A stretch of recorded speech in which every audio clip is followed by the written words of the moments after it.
Sheliach, the sent one. Sheliach, it means sent one.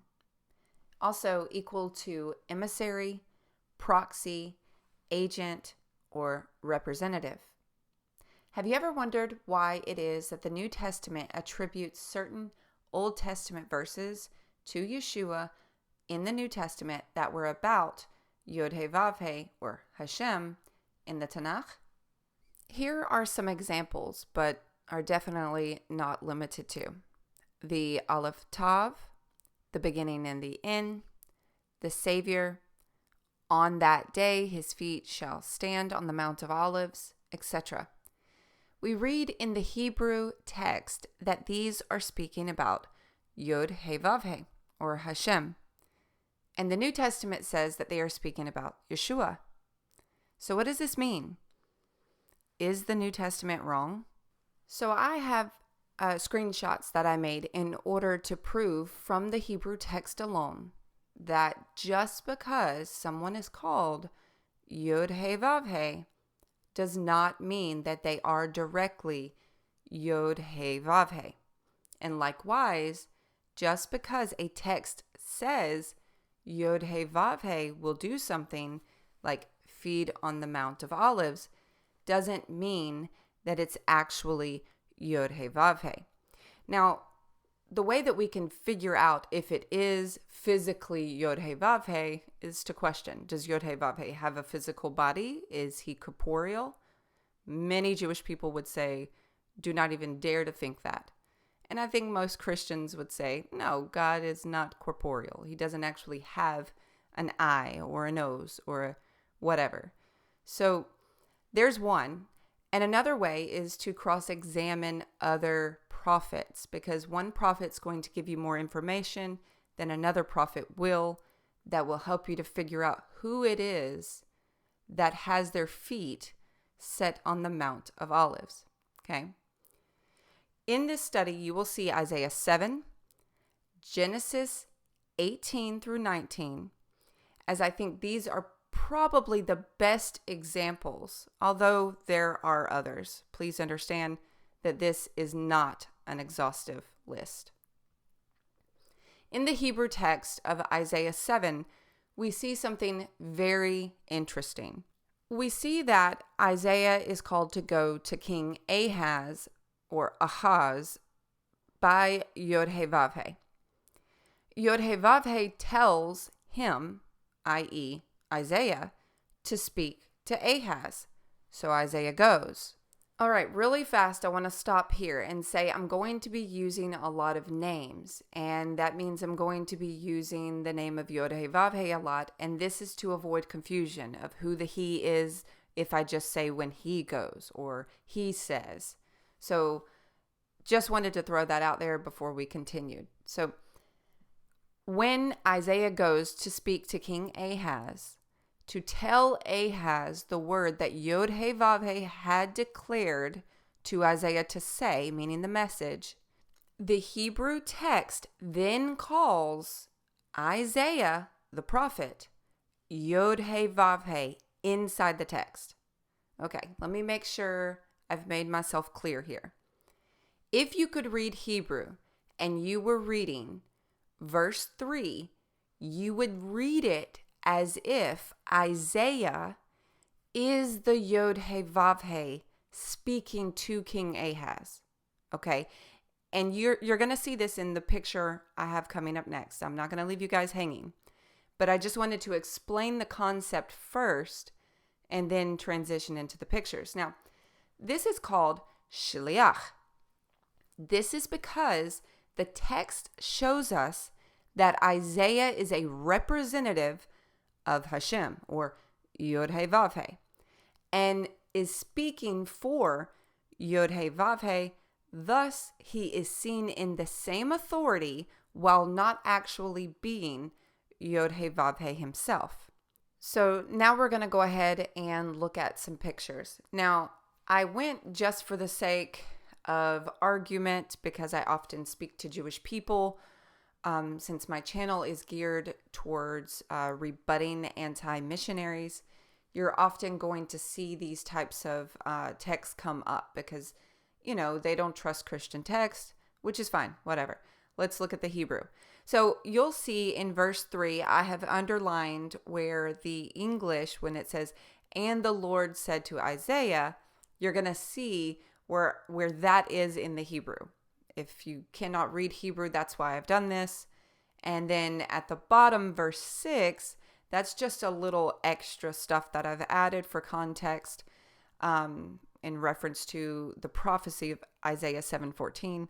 It's really not super relevant to this video, but I just felt like adding it just because, I love the Isaiah 7 topic.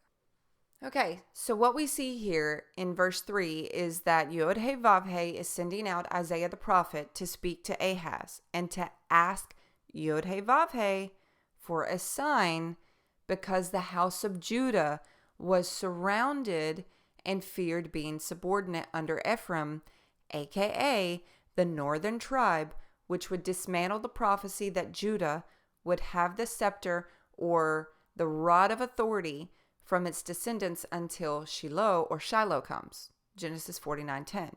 Okay, so now I want you to continue with me as we move down throughout the passage. Now, feel free to open this up in whatever trusted translation you have, but you're not going to see this in the English because the English already knows that Isaiah is not the Yod-Heh-Vav-Heh, so it translates it to where when you're reading it, you're not getting this information.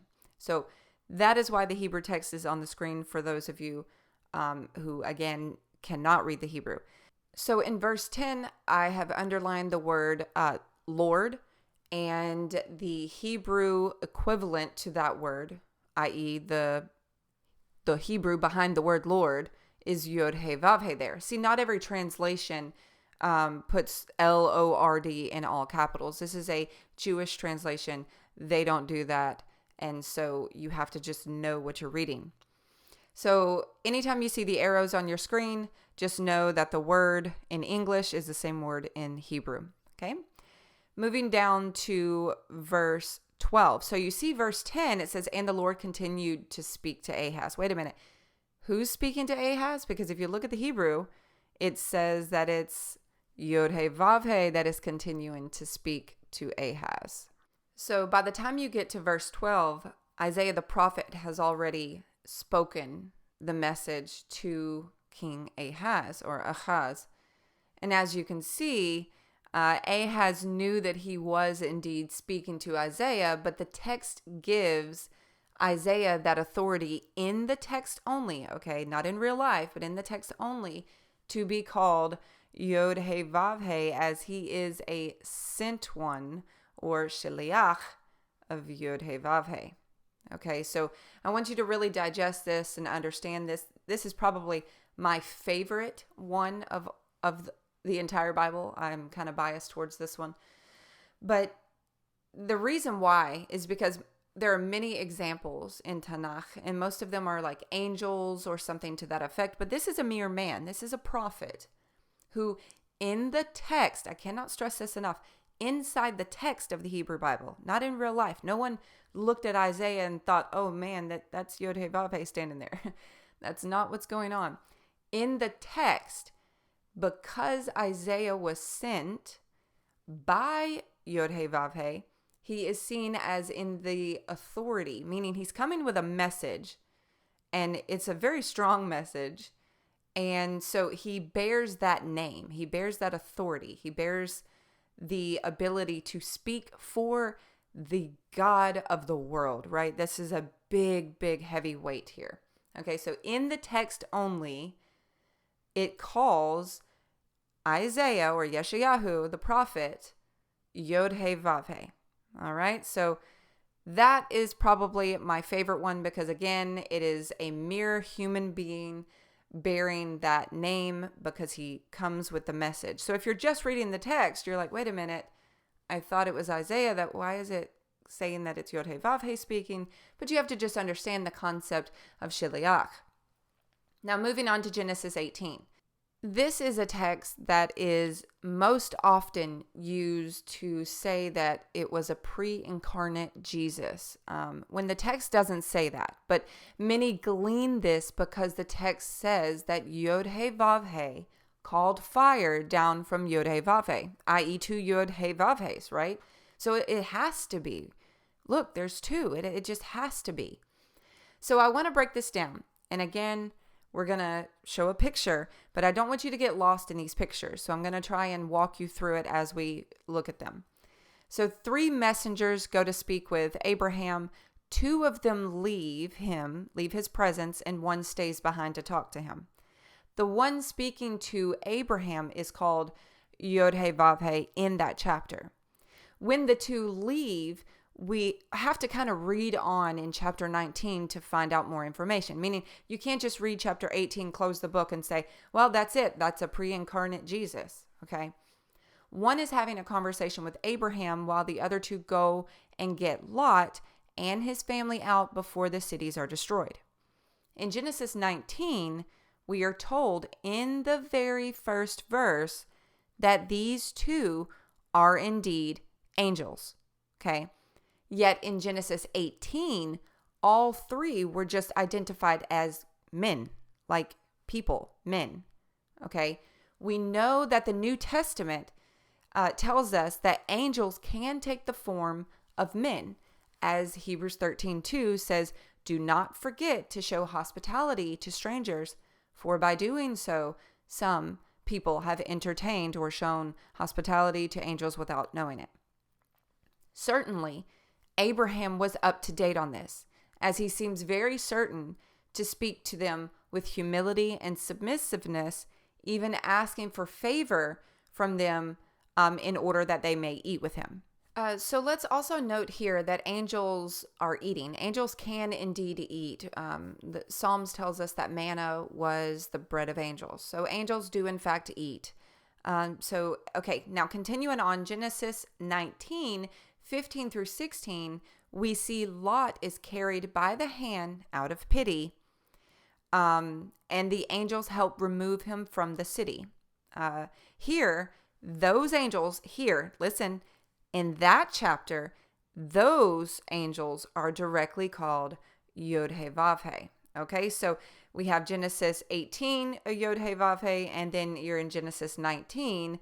Angels, which were called men in chapter 18, are now identified as angels in chapter 19, and yet also in chapter 19 later called Yod-He-Vav-He.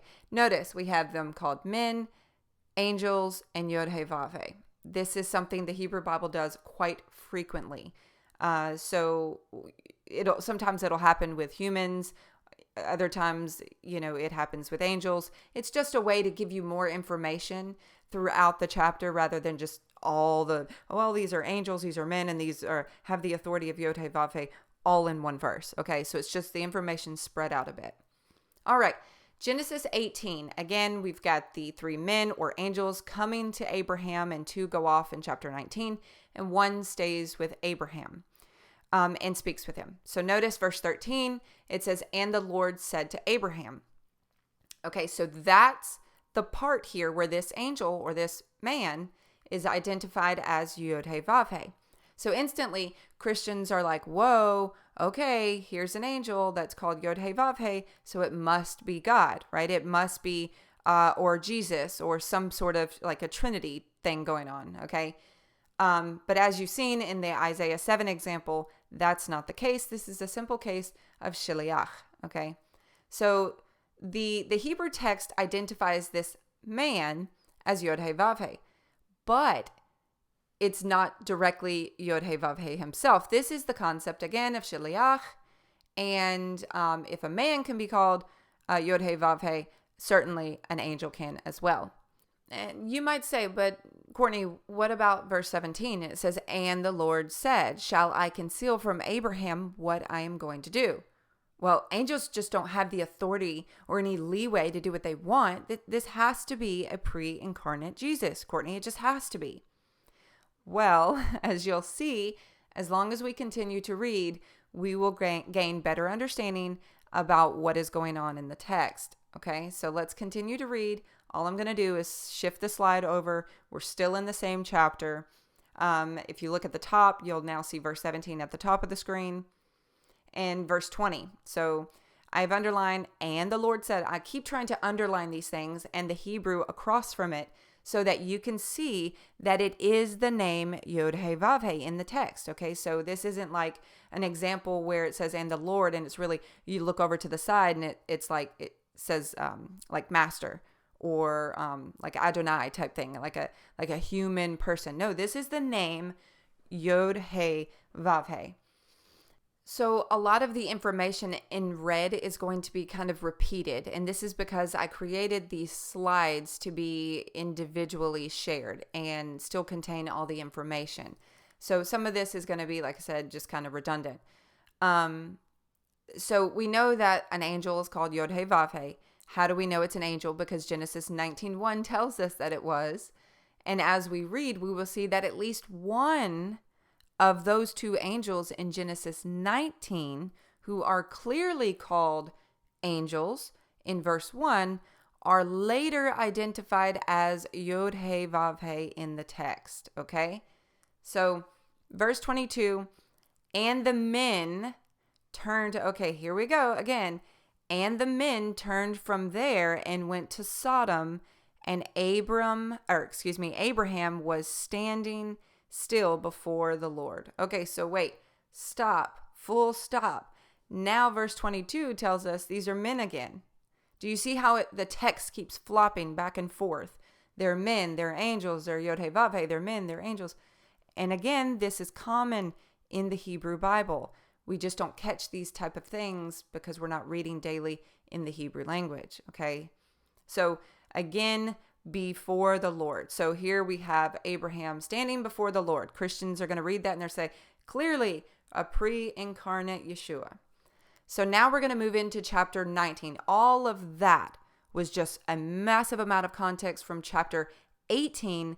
Now we're going to transition into chapter 19. So in Genesis 19, the men from chapter 18, who were called angels and men, are now again called angels. The Hebrew flip-flops to build a case for the shiliach.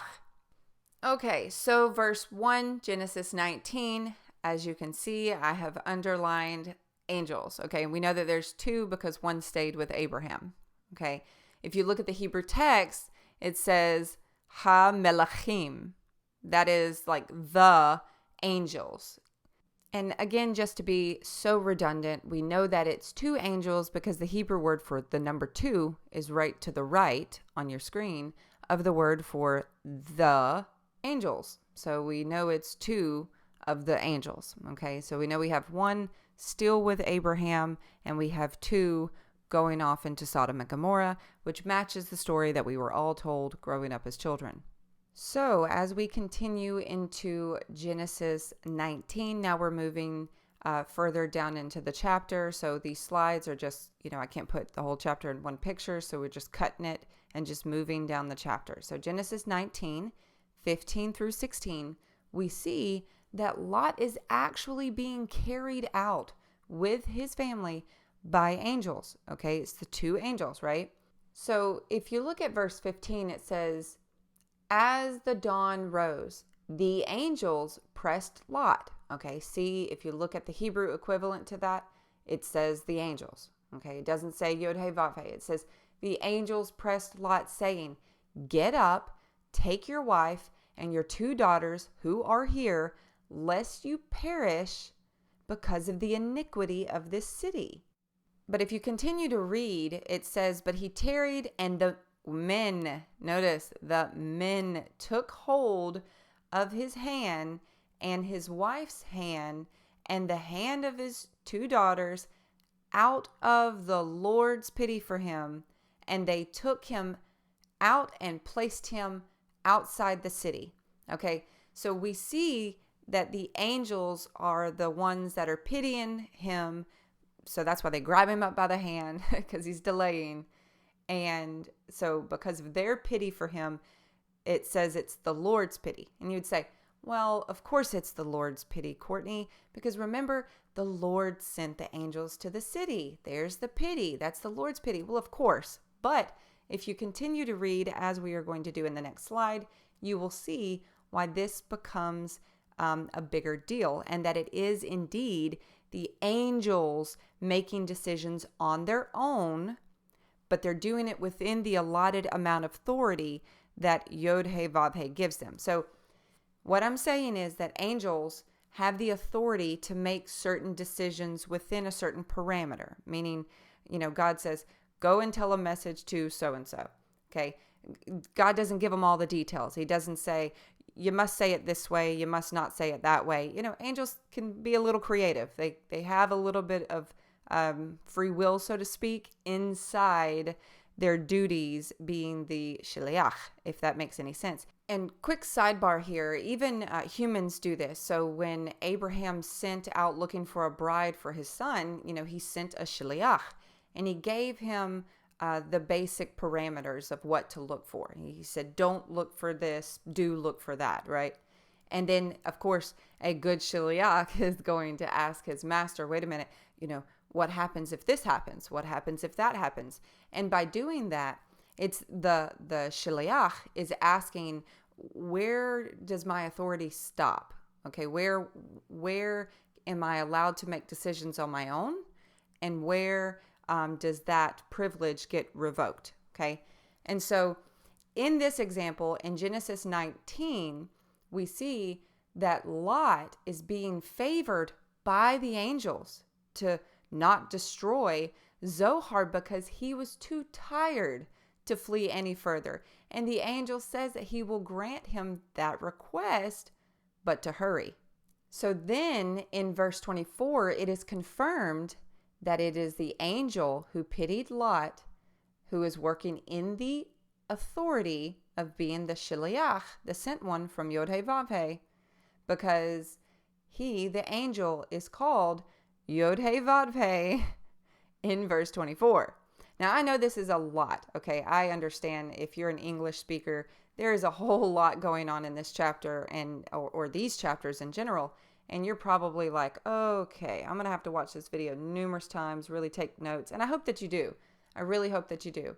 But this is very profound for an English speaker. This is not so profound for a Hebrew speaker, right? Or someone who studies the Bible on a regular basis. These are, I think, the most powerful ones, in my humble opinion. There are a couple others, but like I said, these are the most powerful ones, and those are the ones I wanted to present to you. So to recap here, we see that the angel actually favors or gives favor or makes a decision because he was asked by Lot, and so the angel says, okay, fine. But if you're not familiar with the story, verse 18, Lot's like, but no, my lords, please, if your servant has found favor in your eyes and you have shown great kindness to me in sparing my life, but I can't flee to the mountains. This disaster will overtake me and I'll die. And so he says, look, here is a town near enough for me to run to. And so he says, it's a small town. Let me flee to it. It's very small. Can we go there and my life is spared, right? And that's when the angel says to him, that's the verse 21 that you see on your screen. What I just read briefly was kind of off screen, but verse 21, and he said, behold, I have favored you. The angel has favored him, okay? In regards to this matter, and I will not overturn the city that you have mentioned. So if you're a Christian, you're saying, well, maybe it's this one that's the Yod He Vav He, right? Well, one of these are the Yod He Vav He. Well, no, these are all just angels. Every single one of these are angels speaking to Lot, speaking to Abraham. Okay, so anyways, verse 22, he says, hasten, flee there, for I will not be able to do anything until you arrive there. Now, ask yourself, wait a minute. So the angel is allowed to favor him. The angel is allowed to say, okay, well, that's fine. You can flee to this smaller city, but just go fast. So he's allowed to make a decision there. But he literally says, for I will not be able to do anything until you arrive there, for he named the city Zohar. Do you understand why he is not able to do anything? It's because he's working in the parameters that Yod-Heh-Vav-Heh has given him as the angel sent to help Lot, right? So he only has a certain amount of authority, and his authority, I'm sure when he had a conversation with Yod-Heh-Vav-Heh, Yod-Heh-Vav-Heh says, where does your authority stop? Where is it revoked? Okay, nothing can happen to Lot. That city cannot be destroyed until Lot and his family are saved. So there's the parameters. So all of this ties it together, puts a nice little bow on it for us to know that this is the concept of Sheliach. Notice here, the sun came down upon the earth and Lot came to Zohar. Okay, these are all important things that are outside the scope of this study. But verse 24, and the Lord caused to rain down upon Sodom and Gomorrah brimstone and fire. Here it is, the famous passage, from the Lord, the Yod-Heh-Vav-Heh, from heaven.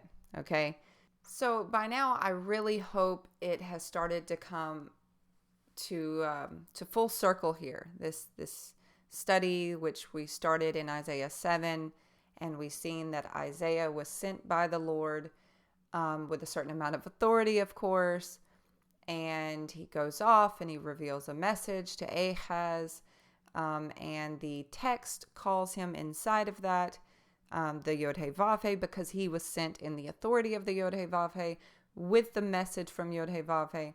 Same things happening with the angels, the three angels, not a pre-incarnate Yeshua, not two pre-incarnate, not a Trinity, not any of that. Okay, but because then if it's a Trinity, you have three angels and one in heaven. Okay, so that's a four then all of a sudden. So this concept is very, very easy to understand if you are native speaker in Hebrew, or if you're a really diligent studier of the Bible.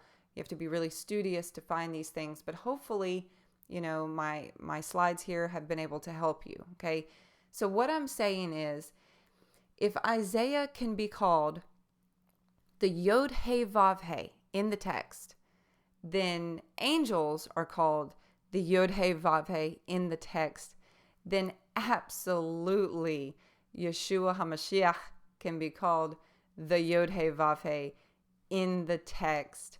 And this is why you find examples of in the New Testament where Yeshua works in the authority of the Yod-Heh-Vav-Heh, where passages in the past where we thought, Yod-Heh-Vav-Heh is going to set his feet down on the Mount of Olives, which it's really Yeshua coming in the future.